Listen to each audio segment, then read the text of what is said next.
Mga Lods, magandang araw sa inyo. So itong video pala na to para to sa mga nangangamusta sa nanay ko. So mga nagtatanong ng updates para sa inyo to. Kasi marami pa rin naman nagtatanong talaga kung kamusta na ng nanay ko. So pinaparating ko rin sa kanya yan. And sabi niya, sige magpapadala ako ng video. So ito yung video na yung mga Lods.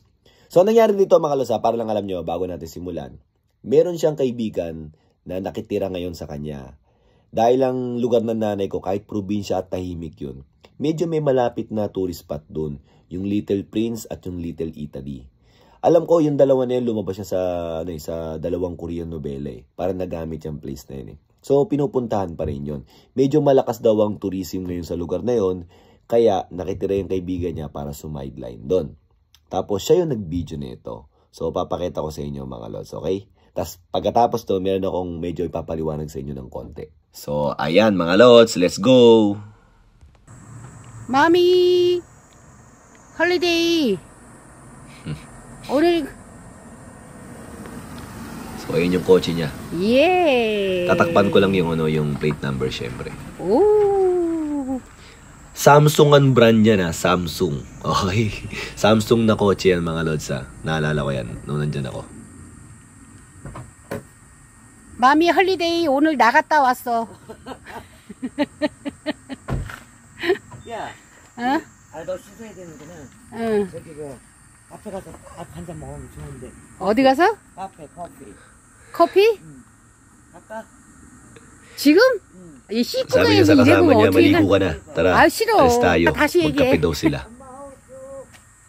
오, 엄마 하우스. Semi-house tour, no? Hindi, actually hindi house tour yan. Sa garden lang tayo. 아, 이거를 들고 가야지 내가 어떻게 가니? 아우, 진짜. 됐어. 가. 고추 어딨어?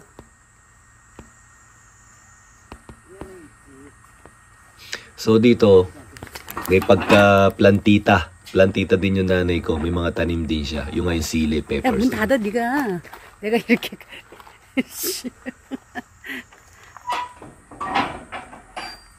여기 방일리 고기 앞에 그 카페 거기 저거 했나봐. 그래? 응. 거기 술도 먹고 그러는 거 같아. 술 먹으면 안 되지. Nagyayaya pang uminom mo.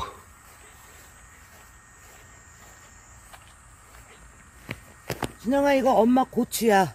엄마 거. 마미 이게- 고추. 이게 김치. 이게 한 원만스 있으면 이게 레드야, 레드. After 1 month, 그러면 magiging red na 김치 siya. 풋. Tapos gagamitin niya sa kimchi. 1, 2, 3, 4. 엄마 거. Yan. Mga tanim daw niya, no? 이거 여기 참외도 보여줘라 얘. 어디 여기 있잖아요. Ayan. Alam ko watermelon Meron. yan eh. 메론. 코리아 메론. Meron.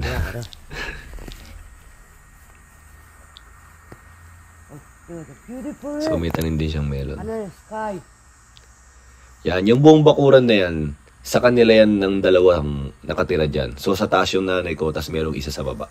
So sa isang bahay na yan, 2 unit. Yan ang ganda ng bakuran nila dyan, no? So nung pumunta ako dyan, mga Lods, gabi. Kaya hindi ako nakababa dyan eh. Naglakad lang kami dyan, siyempre. Tas paakyat. 됐어 엄마 이제 내리세요. 좋네요. 네. 바이. So mga Lods, yan. Diyan ako nagpunta na binulong na lang sa akin ng nanay ko. Kasi siguro baka nahiya siya sa family ko. Kaya nung after namin kumain, nung nag-Korean barbecue kami, doon sa may resort na inuuyan namin na medyo malapit din dyan, 20 minutes away yata. 15 minutes to 20 minutes away. So ako lang muna niyaya niya. Siguro kasi nahiya siya doon sa may lugar niya. So yan, napuntahan ko yan ng gabi. Ayun yung sinabi ko sa inyo na, na nag-uusap kami nang wala ng camera, nang kaming dalawa na lang about sa mga family dati. So hindi ako nakababa dyan. So yung kung maalala nyo, yung mga pinost ko mga pictures na mayroong mga snow na nasa terrace yung nanay ko, ayun yung view na yan. Yan, ayun yung view na yun. Na ngayon, syempre walang snow, ganyan. Ganyan yung itsura, napaka-peaceful talaga, ang sarap tumira. So apparently, medyo mabagal silang kumilos. Yung pinuntahan nilang coffee shop, sarado yata, kaya nagpa-picture na lang daw sila sa labas. Sinasabi sa akin ng nanay ko. And hopefully mga kalos, yung simpleng video na to, kahit papano na-update kayo or natuwa kayo. At yung mga pangangamusta nyo kahit papano nasagot na. O ilang mga kalos, abangan nyo ulit yung mga next videos natin. And also, syempre, magpo-post din tayo ng mga ibang videos na about sa mga buhay-buhay. And also, meron ako ipopost na video about do sa may school ko nung elementary. Abangan nyo yun mga kalos, okay? Thank you!